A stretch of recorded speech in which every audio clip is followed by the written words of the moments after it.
नामा थी रियाया के लिए बादशाह से आर्डर हो, हुकूमत का आर्डर पास हो जाए कि तुम्हें एक काम करना हो, एक ही मतलब आर्डर आता है तो रियाया को फरमान पर हुक्मनामे पर अमल करना जरूर होता है।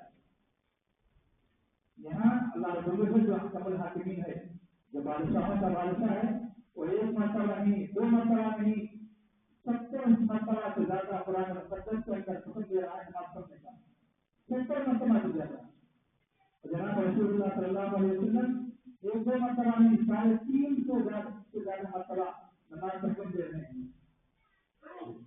आप तसव्वुर करें कि नमाज कोई आम इबादत नहीं है जिसे हम रोजाना छोड़ रहे हैं या हम अदा करते हैं तो कपड़े के साथ अदा कर रहे हैं। आप तसव्वुर करें कि क्या अंजाम होने वाला है नमाज को पढ़ने की वजह से। हत्ता कि सूरह मुदस्सिर के अंदर अल्लाह रब्बुल इज्जत ने जन्नती और जहन्नमी लोगों के दरमियान मुकाबले का तस्करा किया है। जब जन्नती लोग जहन्नमियों को देखेंगे तो उनसे पूछेंगे तुम जहन्नम में क्यों आ गए। उनका सबसे पहला जो जवाब होगा माशाअल्लाह का तुम पूछ सकते जन्नती पूछेंगे तुम जहन्नम में क्यों आए। पालू बस नकुल मुसल्ली या नमाज नहीं पढ़ा करते थे। तो नमाज का अदा करना जहन्नम में जाने का सबसे अहम और बुनियादी जरिया, सबसे अहम और बुनियादी जरिया है जहन्नम में जाने का, नमाज का अदा न करना। माशाअल्लाह का तुम पूछ सकते पालू बस नकुल मुसल्ली या नमाज अदा नहीं करते थे। आप तसव्वुर करें एक बच्चा पैदा होता है, उसके कान में जो अजान दी जाती है, उस अजान के देने का एक मकसद होती है उस बच्चे के को अल्लाह से ताल्लुक पैदा हो, उसको आज ही से पैदा होते ही उसको बात इल्म हो जाए कि हमारा कोई माबूद है, कोई खालिक है, कोई हमारा मालिक है।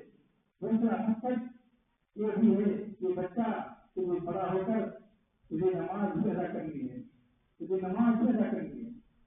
बच्चे के पैदा होते ही उसके कान में अजान दे दी जाती है ताकि ये बच्चे में शुरू पैदा हो कि तू मुसलमान है, मुझे नमाज अदा करनी है।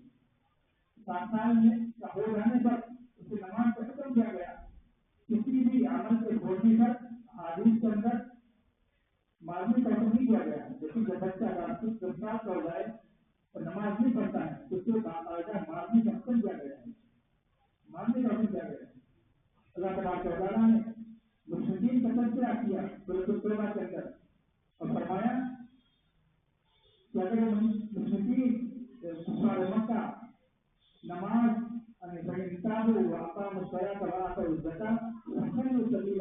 पैगम्बर अगर मुश्रिकीन मक्का तौबा कर लें अपने शिर्क से कुफ्र से, तो शिर्क और कुफ्र से तौबा करने की वजह से ये नहीं चाहते तुम्हारे दीन की हानि है, ये नहीं चाहते कि इनके रास्ते को छोड़ दिया जाए, बल्कि फरमाया गया अगर तौबा करने कुफ्र शिर्क से फिर नमाज अदा करने लगे, ज़कात देने लगे, तो नमाज और जब तक ये ज़कात अदा नहीं करेंगे जब तक ये आपके भाई हो नहीं सकते हैं। तो फिर कलमा पड़ जाएगा एक काफी नहीं है तुम्हारे मुसलमान भाई बनने के लिए।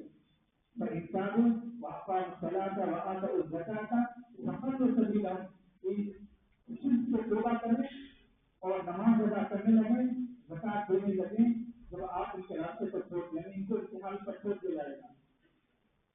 अगर फिर तौबा करते हैं कलमा पढ़ते हैं जब फिर उसको जिहाद किया जाएगा दूसरे मौके पर फरमाया